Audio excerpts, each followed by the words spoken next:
अस्सलाम students, hope all of you will be fine. आज बेटा हम बहुत इंपॉर्टेंट टॉपिक स्टार्ट करना चाहते हैं। वो तमाम स्टूडेंट्स जो वेब पेजेस या वेबसाइट्स बनाना चाहते हैं, तो जो सबसे बेसिक लैंग्वेज है वेब पेजेस बनाने के लिए वो है HTML। और जो हमारा आज का लेक्चर है, ठीक है, वो HTML के ऊपर ही बेस करता है कि हम अपने जो वेब पेजेस हैं, ठीक है, वो हम कैसे बिल्ड कर सकते हैं या हम कैसे बना सकते हैं। ठीक है, तो आज का टॉपिक इंट्रोडक्शन टू HTML। बेटा बहुत गौर से सीखना है, बहुत गौर से देखना है, और मैं आपको वेब पेज बनाने का तरीका भी सिखाऊंगा, तो आपने ये साथ साथ चलना है। पहली चीज़ है, what is HTML? As you know, HTML stands for hyper text markup language. It is web based language that is use to create web pages. ठीक है बेटा।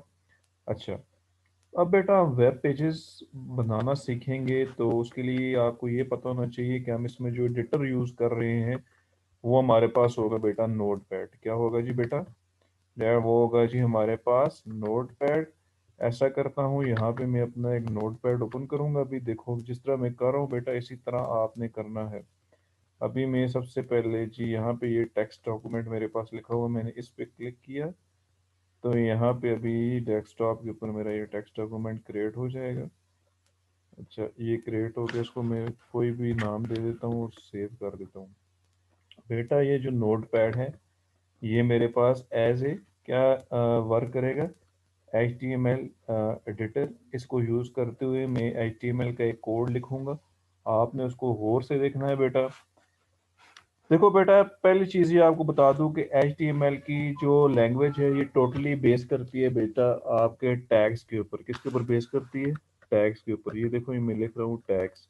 और इसके टैग्स जो होते हैं हमेशा क्लोज होते हैं और ओपन होते हैं। ये देखो, ये जो ब्रैकेट्स हैं इनके अंदर हम इन टैग्स को लिखते हैं। तो ये देखो, अभी मैं एक टैग इसको ओपन करने लगा हूँ जो कि है HTML टैग।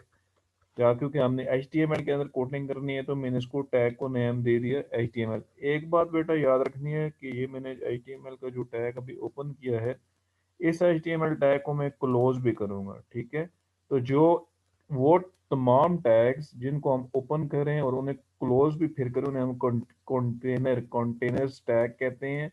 और वो टैग्स जो उनको हम सिर्फ ओपन कर रहे होते हैं, इनको क्लोज नहीं करते, उन्हें हम कौन से टैग्स कहते हैं? एम्प्टी टैग्स कहते हैं। तो ये बेटा अभी देखो, इसके अंदर HTML टैग मैंने ओपन किया है। अब मैं सबसे पहले इसका हेड का टैग लगाऊंगा।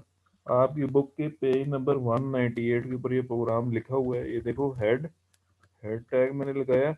जो चीज़ हेड के अंदर लिखूंगा तो ये आपकी पेज की हेडिंग होगी। ठीक है, जो आपका पेज बनेगा अभी वेब पेज, उसकी जो हेडिंग होगी, जो उसके टाइटल बार में जो भी चीज़ आएगी, अभी वो हेड के अंदर मैं लिख रहा हूँ। देखो, अब मैंने टाइटल उसका डिफाइन करना है, तो उसके लिए मैं टाइटल टैग लगाऊंगा।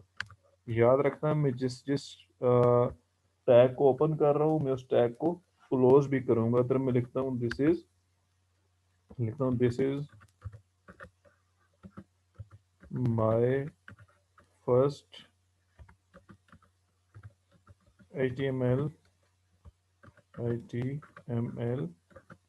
डॉक्यूमेंट। बेटा बहुत इजी लैंग्वेज है, सिर्फ आपने इसको समझना है। देखो, मैंने आपको पहले कहा, मैं इस टैग को ओपन करूंगा, मैं उस टैग को क्लोज भी करूंगा। ये देखो, स्लैश लगाया टाइटल। अब मैंने इस टैग को क्लोज भी किया। ये देखो, ऊपर जो मैंने हेड का टैग ओपन किया था, तो मैंने इसका हेड के टैग को अब यहाँ पे क्लोज भी कर दिया। बेटा सबसे इंपॉर्टेंट टैग जो होता है आपके HTML डॉक्यूमेंट के अंदर, वो आपका बॉडी टैग होता है। मीन्स कि आप जब भी वेब पेज बनाएंगे तो आप उस वेब पेज की बॉडी, मतलब उस वेब पेज के ऊपर जो चीज़ें आपने डिस्प्ले करवानी होती हैं वो आप किसके अंदर लिखते हैं? आप बॉडी टैग के अंदर लिखते हैं। सपोज मैं इसको डिस्प्ले करवाना चाहता हूँ, आई लव पाकिस्तान। ये मैंने डिस्प्ले करवाना है, तो मैंने इसको एज इट इज लिख दिया। अब देखो बेटा, वो टैग देख लेते हैं जो अभी तक हमने ओपन किए थे पर उनको हमने क्लोज नहीं किया। तो इसमें HTML का एक ओपन किया था, क्लोज नहीं हुआ। और फिर जो बॉडी का था, ठीक है, ओपन किया, वो क्लोज नहीं हुआ। तो अब ऐसे है जी, पहले हम बॉडी टैग को क्लोज कर देते हैं। ठीक है बेटा, और अब मैं उसके बाद क्लोज करूंगा आपका HTML टैग भी। अच्छा, ये यहाँ तक क्लोज हो गया। ये आपका पहला एक प्रोग्राम है जो कि आपको एक सिंपल सा वेब पेज बनाने का तरीका बता रहा है बेटा। इसमें सबसे पहली बात बेटा ये, जब आपने इसको सेव करना है तो यहाँ पे आपने सेव एज कमांड जो है वो ऑप्शन सेलेक्ट करना है। मतलब इस डॉक्यूमेंट को जब आप सेव करेंगे तो आपने जो इसकी एक्सटेंशन होगी उस एक्सटेंशन के साथ सेव करना है, ठीक है। उसकी एक्सटेंशन जो है इस HTML डॉक्यूमेंट को सेव करने की वो है .html। तो इसको मैं कोई और नेम दे देता हूँ, मैंने ए लिख दिया, A.html। तो इसको मैं अपने डेस्कटॉप पे सेव करवा देता हूँ। ये देखो यहाँ पे मैं आपके डेस्कटॉप पे सेव हो जाएगा। अब देखना, जब ये डेस्कटॉप पे सेव होगा तो मैं इसको ओपन करूंगा तो ये आपको नजर आएगा। ये पहले जो मैंने डॉक्यूमेंट सेव किया था क्यू के नाम से, आप देख सकते हो बेटा, ये नोटपैड का डॉक्यूमेंट है। लेकिन जब मैंने इसको HTML एक्सटेंशन के साथ साथ सेव किया, ये देखो लिखा हुआ है A.html। तो अब इस डॉक्यूमेंट ने देखो वेब ब्राउजर के साथ इसने अपना आइकॉन चेंज कर लिया है। अब जब मैं इसे ओपन करूंगा तो आपको चेंजेस नजर आएंगी। ये मेरा एक वेब पेज है, आप देखिएगा यहाँ पे ये लिखा हुआ आ गया जी, आई लव पाकिस्तान। ठीक है, अब देखो इसी डॉक्यूमेंट के अंदर अगर आपने कोई और चीज लिखनी है, ठीक है, वो भी आप लिख सकते हैं। आप कहते हैं आई एम स्टूडेंट ऑफ क्लास 10। तो ये देखें, ये जब आप लिखते हैं तो ये तो यहाँ से जाके आप सेव कर लें। तो ये सेव करने के बाद अब मैं देखना यहाँ पे इस डॉक्यूमेंट को दोबारा यहाँ से रिफ्रेश करता हूँ तो देखना लिखा हुआ आ गया जी, I am student of class 10। ठीक है, तो अगर आप ये चाहते हैं कि ये वाली लाइन नेक्स्ट लाइन में आए तो यहाँ पे आप BR का टैग लगा दें। BR stands for break.